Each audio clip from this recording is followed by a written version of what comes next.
estamos el día de mañana inaugurando el primer proyecto del programa de exposiciones de este año. El proyecto se llama Jonathan Hernández, Instrucciones para Vivir y Trabajar en México. Creo que es algo que se ocupa. Siempre se ha ocupado, pero este año ahí vamos. Entonces, creo que desde ahí ya tenemos un buen comienzo.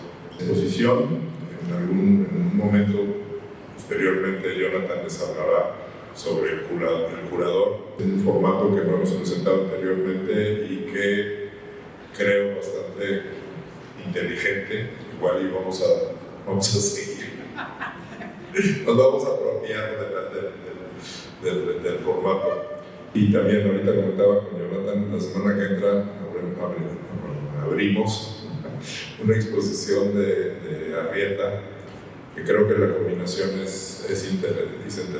Es siglo XIX y final del siglo XX, siglo XXI, las coincidencias, las diferencias. Es un momento interesante en el programa del museo.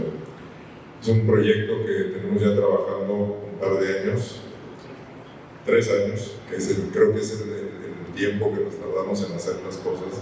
Jonathan hizo maquetas, trabajó sobre maquetas, hubo cambios importantes hace 6-8 meses. Es como todo, ¿no? Se va moviendo. Al verlo ya en esta primera parte, creo que valieron la pena los cambios. Y no me queda más que decir que estamos muy satisfechos con el proyecto, con el trabajo que se ha hecho conjuntamente entre Jonathan, los equipos del museo. Y pues te cedo la palabra para platicar un poco. El curador. El curador. Ahora les explicaré. Gracias Ramiro, gracias por venir. Digo, igual les voy a ir platicando un poco, pero sobre todo tengan la libertad, confianza para ir preguntando, que pues luego creo que de ese ping pong luego se genera algo más interesante que yo empiece a hablar, ¿no? Y a dar vueltas, de repente me puedo perder. Como decía Ramiro, digo, este es un proyecto, ya lleva un rato, ¿no? Eso, fueron como unos 3 años de estarlo cocinando, trabajando, de repente a ratos concentrarme más, a ratos dispersarme más, que eso creo que también es muy bueno dentro del proceso de trabajo, que no todo el tiempo sea ni pura concentración ni pura dispersión, para mí, digo, como forma de trabajo. Y en eso es algo que es una revisión de mi trabajo que tiene que ver con México, que eso ya venía desde hace un tiempo pensándolo. Mi trabajo pues de repente tiene varias líneas, ¿no? No es que haga una sola cosa, lo van a poder ver en la expo.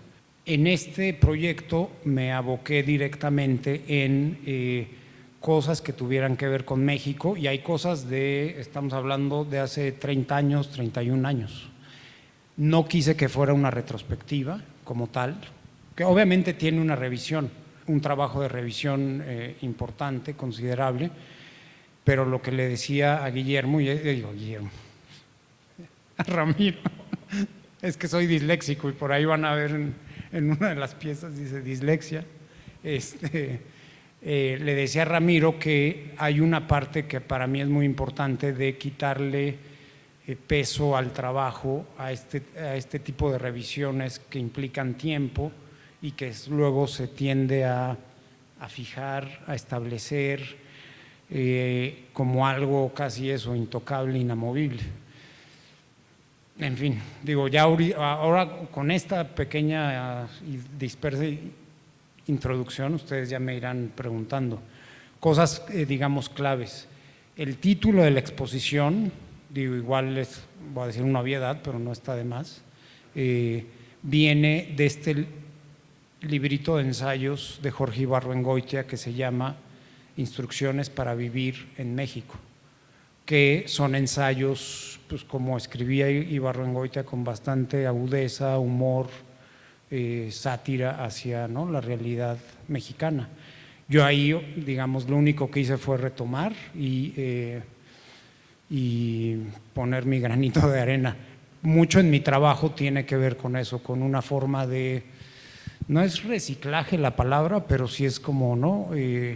Reconfigurar, retomar algo, medio reconfigurarlo y volverlo a poner en circulación, ¿no? Y lo pueden ver en muchas de las cosas que están en este primer acto. Ahora bien, vamos por partes. Justo como para quitarle peso a esta cosa de juntar trabajo de más de 30 años, lo que pensé fue en dividirlo en 3 actos, ¿no? Que al final tampoco es que yo sea un experto en teatro, soy más bien bastante neófito, ¿no? En asuntos de teatro, pero sí me gustó la idea de 3 actos, 3 momentos, que al final, digo, el teatro es como también tiene, digo, como las exposiciones, como unas puestas en escena, ¿no? Y en estos 3 actos poner a convivir obra que obviamente tenía que ver entre sí, ¿no? Grupos de obra que sí generaban un eco, un diálogo, y en este primer acto, que se llama Paisaje Nacional, es eso, cómo empezar digamos, a abordar el tema de México, estas, ¿no?, instrucciones, desde un ámbito más como ¿no?, el territorio, el paisaje, para los otros 2 actos ir adentrándose ya en, digamos, en el territorio, en la tierra. Y la expo, si ustedes vienen, que el segundo acto se llama Política y Ficción, eso va a ser a partir del 9 de abril, sí, 9 de abril. Va a cambiar, va a mutar, ¿no? Esta exposición, se va a desmontar esta y va a montarse el siguiente acto.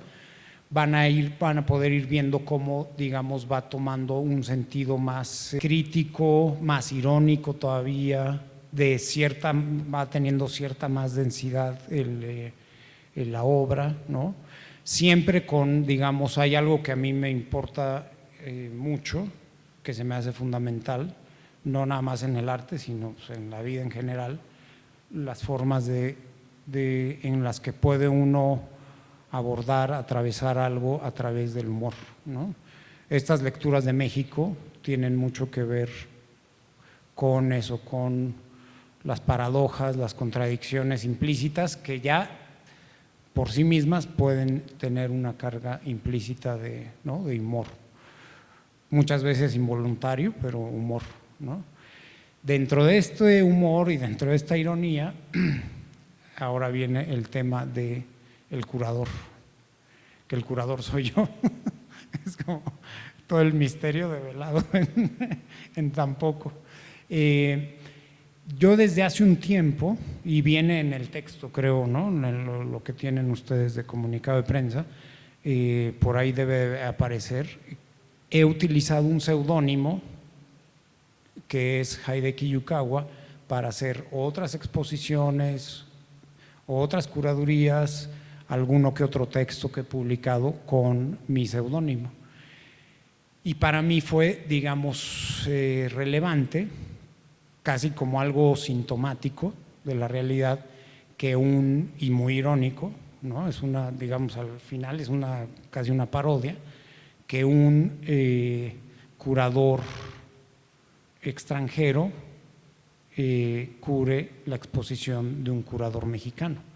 Nos habla mucho, obviamente, de la historia de México, de la realidad de México o de las realidades de México, y cómo de repente eso es una práctica, vamos, es un cliché dentro del arte contemporáneo, ¿no? Como estas cosas de, bueno, de repente cómo se valora más o se puede valorar más algo afuera que aquí mismo, en fin. En eso a mí me gustaría más bien pasar a, pues eso, preguntas y ese ping pong que puede ser luego más nutritivo que a que yo siga diciendo barbaridad y media. No sé si hay… Bueno, perdón. Preguntas… Hola. No sé… ya, okay. Hola, buenas tardes, Jonathan. Me parece interesante esta resignificación que realiza sobre el trabajo de Ibargüengoitia y también me genera ciertas preguntas con respecto a desde qué época escribe Ibargüengoitia, ¿no? Es más o menos en los 70s, podemos decir que son las primeras décadas de la posmodernidad, y este trabajo de revisión que tú haces es desde los 90s, quizá el comienzo de esta etapa globalizada con el neoliberalismo, la difusión de las fronteras, en este enunciarte otra vez desde México, desde Instrucciones para vivir y trabajar en México. ¿Qué diferencias encuentras desde la enunciación que hace Ibargüengoitia en los 70s y la que tú realizas desde los 90s hasta ahorita? Pues es curioso porque no encontraría, digo, seguramente habrá diferencias, pero encuentro más similitudes y además es como esta idea como de, ¿no? De la que tiene que ver mucho con la vida política pública de México, como de el cambio, pero la permanencia, ¿no? Que en eso y en esa diatriba estamos, ¿no?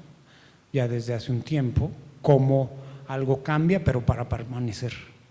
Y mucho del carácter de lo que, ¿no?, era muy irónico, muy crítico Ibargüengoitia, pues era justamente en esas sutilezas de la vida pública mexicana, en donde de repente cómo podía abordar tangencialmente algo sin que fuera algo, ¿no?, tan directo.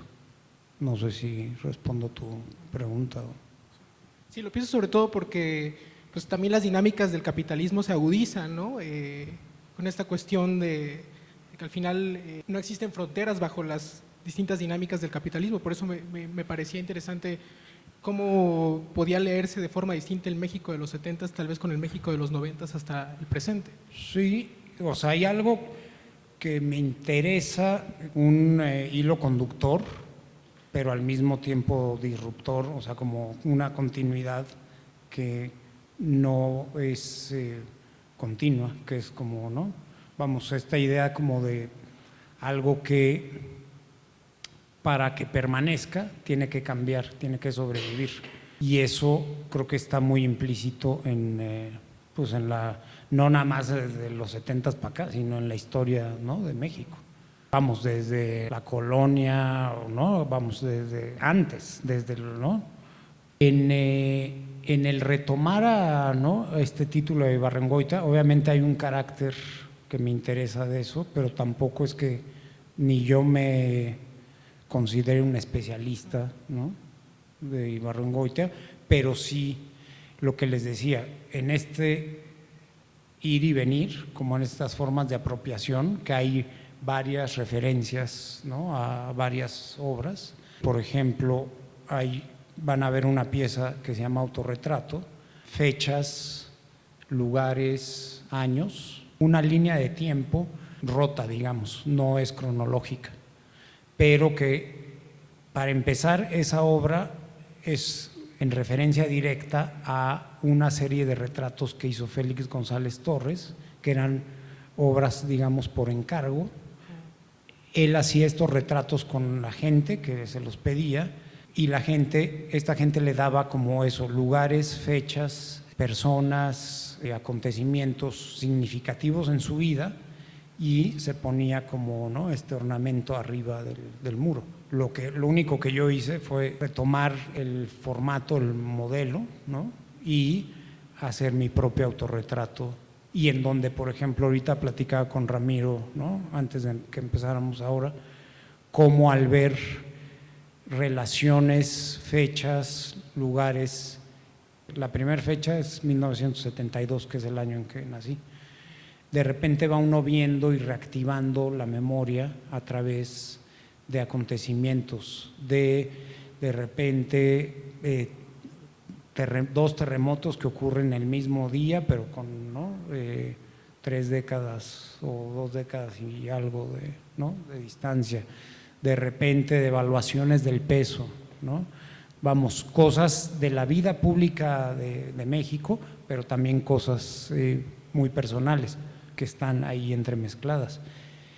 En eso, lo que te decía, pues sí me interesa como reapropiarme estas piezas y darles como otra lectura, obviamente pues ya para el contexto de esta expo. Gracias. No sé si hay otra pregunta o si prefieren entrar a salas y en salas que también yo creo que esa hay más. Sí, sí, ya viendo las obras de oye, esto qué, por qué, Sí. para qué. Sí, si gustan, pasemos a salas y ahí se continúa la conversación. Muchas gracias e inauguramos mañana a las 12 con una conversación con el público, viene José Luis Barrios para platicar un poco con Jonathan y después entre los dos hablar con el público, que creo que es algo que peleas que se haga, ¿no? Sí, sí, que creo que es bastante sano y necesario. Bueno, gracias.